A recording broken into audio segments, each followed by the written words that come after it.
¿Qué busca la coordinadora? Cuando miles de maestros instalaron nuevamente un plantón en el corazón de la Ciudad de México durante 2025, la escena resultaba familiar para millones de mexicanos. Las casas de campaña cubrían calles y plazas, las marchas avanzaban por las principales avenidas, los accesos a edificios públicos eran bloqueados, las negociaciones entre dirigentes sindicales y funcionarios federales ocupaban los titulares de los medios de comunicación. Y una vez más surgía la misma pregunta: ¿qué busca la coordinadora? La respuesta parece sencilla. Sus dirigentes afirman que luchan por la educación pública, por mejores condiciones laborales y por los derechos de los trabajadores de la educación. Sus críticos responden que buscan conservar privilegios, espacios de influencia y mecanismos de presión construidos durante décadas. Sin embargo, después de casi medio siglo de movilizaciones, ninguna de esas explicaciones parece suficiente, porque la organización responsable de estas protestas ha sobrevivido a gobiernos del PRI, del PAN y de Morena. Ha enfrentado a presidentes ideológicamente distintos y aún así continúa movilizándose. La situación plantea una contradicción difícil de ignorar. Si los gobiernos cambian, si las reformas cambian y si incluso las formas de las demandas históricas han sido parcialmente atendidas, ¿por qué la coordinadora sigue en las calles? Para entender esa pregunta, es necesario regresar a uno de los momentos más importantes de su historia reciente: la reforma educativa impulsada por el gobierno de Enrique Peña Nieto. Cuando Peña Nieto llegó a la presidencia de la República en diciembre de 2012, una de sus primeras grandes apuestas fue precisamente esa reforma. El proyecto fue presentado como una transformación histórica. Según el nuevo gobierno, era necesario recuperar la rectoría del Estado sobre la educación, mejorar la calidad de la enseñanza y terminar con prácticas que durante años habían sido cuestionadas dentro del sistema educativo mexicano.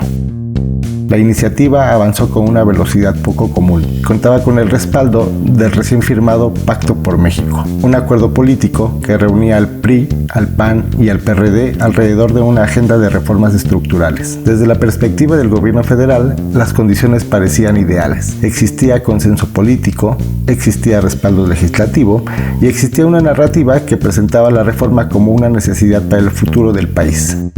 Sin embargo, lejos de los salones legislativos, la historia se veía muy distinta, particularmente en Oaxaca, Guerrero, Chiapas y Michoacán, estados donde la coordinadora mantenía una presencia histórica. Para muchos dirigentes de la CENTE, la reforma educativa no representaba una mejora académica, representaba una amenaza.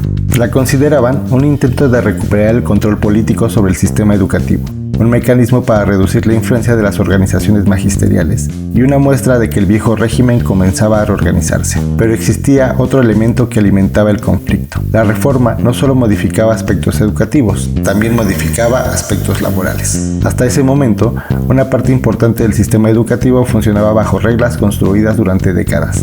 Las plazas docentes representaban mucho más que un empleo. Representaban estabilidad, prestaciones, antigüedad, promociones y para miles de familias la posibilidad de construir un proyecto de vida completo dentro del servicio público.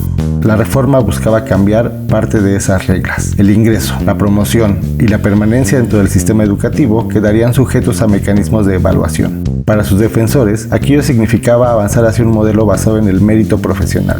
Para sus opositores, significaba colocar derechos laborales bajo nuevas condiciones de control administrativo. Y ahí apareció una discusión que todavía hoy genera controversia.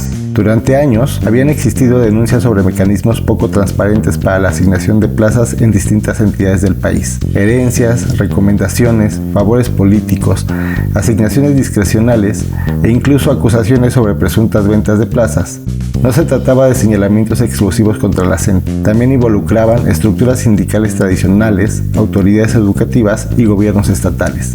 Precisamente, por eso una parte de la sociedad vio con buenos ojos la reforma. Consideraba que era necesario transparentar un sistema que durante décadas había operado bajo reglas poco claras. Sin embargo, dentro de la coordinadora, la lectura era completamente distinta. Muchos maestros sostenían que el verdadero objetivo era debilitar la organización sindical, reducir su capacidad de negociación y concentrar las decisiones en manos del gobierno federal. Las declaraciones comenzaron a subir de tono. Los dirigentes magisteriales advirtieron que la resistencia crecería, que los bloqueos aumentarían y que estaban dispuestos a paralizar regiones enteras del país. Del otro lado, el gobierno respondió con la misma contundencia.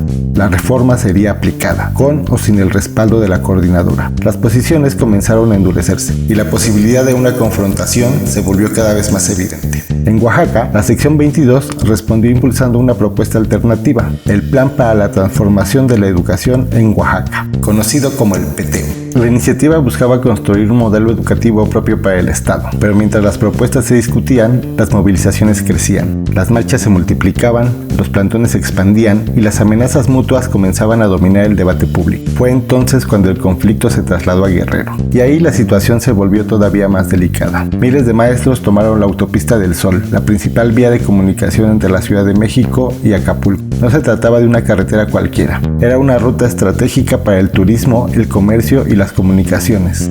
El mensaje político era evidente. Si querían ser escuchados, afectarían espacios fundamentales para el funcionamiento del país. La respuesta del Estado llegó poco después. Miles de elementos federales fueron desplegados para recuperar la vialidad. Las imágenes mostraron escenas que rápidamente dieron la vuelta al país. Escudos, empujones, piedras, bombas molotov, policías avanzando, manifestantes resistiendo y miles de decenas de lesionados. Para algunos observadores se trataba de un operativo de seguridad. Para los integrantes de la coordinadora era otra cosa. La confirmación de que el gobierno estaba dispuesto a imponer la reforma mediante la fuerza. La tensión aumentó todavía más porque en Guerrero existían heridas abiertas. Entre los manifestantes era frecuente recordar la muerte de 2 estudiantes de la Normal de Ayotzinapa, ocurrida en diciembre de 2011 durante un operativo policial. Aquellos hechos habían dejado una profunda desconfianza hacia las autoridades. Por eso, cada despliegue de seguridad era observado con sospecha, y cada enfrentamiento alimentaba nuevas tensiones. La relación entre la coordinadora y el gobernador Ángel Aguirre se desgastaba rápidamente. Los dirigentes magisteriales comenzaron a acusarlo de alinearse con el gobierno federal. Lo señalaron por respaldar la armonización de la reforma educativa en Guerrero, y las exigencias de su renuncia comenzaron a formar parte de las movilizaciones. Resultaba una situación particularmente llamativa. Aguirre gobernaba bajo las siglas del PRD, un partido que históricamente había mantenido cercanía con diversos movimientos sociales, pero ahora también era señalado por la coordinadora. Aquello revelaba algo importante. La CENTE no estaba confrontando únicamente al gobierno federal, estaba enfrentando a buena parte del sistema político, y quizá ahí se encontraba la verdadera contradicción. Porque una reforma diseñada para transformar el sistema educativo había terminado provocando una batalla mucho más amplia. Una batalla sobre el poder, sobre la autonomía y sobre quién tenía derecho de tomar decisiones en nombre de millones de trabajadores de la educación. Con el paso de los años, muchas cosas cambiaron. Enrique Peña Nieto dejó la presidencia. La reforma educativa fue modificada durante el gobierno de Andrés Manuel López Obrador. Algunas de las figuras más visibles del conflicto desaparecieron de la escena pública, y varios de los elementos que detonaron aquella confrontación fueron eliminados o transformados. Sin embargo, existía un problema más profundo, uno que no había comenzado con Peña Nieto y que tampoco terminaría con él. Las pensiones. Desde 2007, durante el gobierno de Felipe Calderón, una parte importante del magisterio había mostrado inconformidad con la reforma al ISSSTE, la creación de cuentas individuales, los cambios en las condiciones de retiro y la percepción de que nuevas generaciones trabajarían más años para recibir pensiones menores. Aquella inconformidad nunca desapareció, simplemente quedó opacada por otros conflictos. Primero por la guerra contra el narcotráfico, después por la reforma educativa y más tarde por los cambios políticos derivados de la llegada de Morena al poder.